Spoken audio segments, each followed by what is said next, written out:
Hi folks, a quick video to help you diagnose issues with the fans on your regular SunPower fixture. First thing you want to do is make sure you've got a working AC/DC adapter, and to do that, simply plug it into the wall and make sure the small red LED indicator light comes on. If that red light does not come on, you got a defective AC/DC adapter and it needs to be replaced. Second thing to do is to check your settings on the AC/DC adapter. We typically recommend that the voltage is set to 9.0 volts. For some folks, they do like to run it at 7.5, and that'll make the fans run a little bit slower and a little bit quieter. But again, factory recommendations is 9.0 volts. Next thing you want to do is take the small tip, and typically this is going to be green, sometimes it'll be black, and plug it into the black junction box that comes with your fixture. And you want to make sure that this is pressed in as far as it'll go. The silver tip will not go in all the way, but again, it's very critical that that go in as far as it'll go. Next thing you do, go ahead and plug the AC/DC adapter to the wall. If your fans do not come on, the next thing you want to check is the polarity on the tip. To change the polarity, simply pull the tip off, rotate it 180 degrees, and plug it back in. If your fans are still not working after checking the polarity of the AC/DC adapter, the next thing you want to check is the fan jack assembly. Go ahead and pull the plug tip out for the AC/DC adapter and carefully take a look at the fan jack assembly, paying careful attention to the small silver pin inside. If that pin is damaged or missing, the fan jack assembly will need to be replaced. If your fans are still not working, the next thing to check is to make sure that all fans can spin freely. First thing to do is make sure your fixture is completely unplugged from the wall. Then go ahead and take your finger and go ahead and give each fan a quick flick. If it can't spin freely with a quick flick, a couple things to check. First is to make sure the fan guard on top, including the ATI logo, is not pressed into the fan and preventing it from spinning. The second thing to check is to make sure that there's nothing below the fan that's also preventing it from spinning. If your fans are still not working, the next thing you want to do is remove the fan or fans in question from the fixture housing.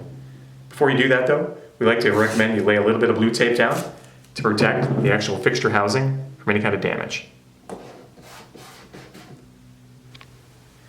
Next thing is to take a small flat-bladed screwdriver, or if you don't have a small flat-bladed screwdriver, a razor blade will work, but obviously be careful to use a razor blade. And go ahead and pop off the two plastic pop rivets that are holding the fan to the fixture housing. You do not need to remove the rubber grommets that actually hold the fan to the fan guard. So gently work, screwdriver in below the rivet, pop it up. Now the rivet's going to be two-part. Sometimes they come together, sometimes the smaller inner part stays in there. In this case it came out. Repeat the same process for the second rivet.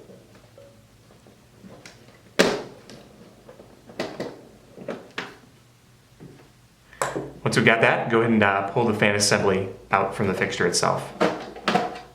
First thing we want to check is to make sure that both the black and the red wire are still connected to the fan body itself. As you can see, this fixture is getting a little bit older, fan's getting a little bit worn, but both wires are still attached. It is pretty common though on fairly older fixtures, especially those that have been exposed to a lot of moisture, for either the red lead or the black lead to break off. If that does happen, the whole fan assembly will need to be replaced. Next thing to check is to make sure that the fan wires are making a solid connection with the connectors inside the fixture housing. To do that, go ahead and grab one of the connectors and then gently push it together. This should release the wire inside. Go ahead and pull it out. A couple things to keep an eye on here. One, you want to make sure that there's a good amount of exposed wire on the end of the fan lead here. And then before you reinsert it, you want to bend that back over the casing of the red wire itself. Go ahead and then pinch the connector again, insert it in, and give it a gentle tug to make sure it's making a good connection. You want to repeat the same process for the black wire.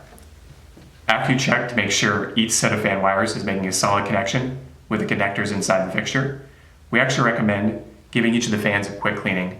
Some compressed air and a soft brush typically do a great job of cleaning the fan out, getting some of the gunk and build up out, and actually helping to prolong the life of the fan itself. Next thing you want to do is actually reinsert the fan back into the housing so we can give it a quick test. Before you do that, you want to make sure you tuck the connectors inside the housing so that they don't impede up against the fan and prevent it from spinning.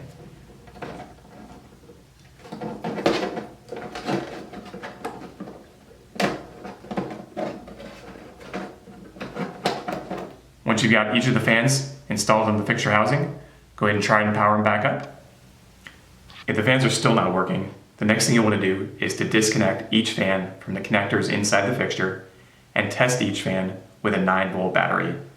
You want to touch the red wire to the positive side of the battery and the black wire to the negative side.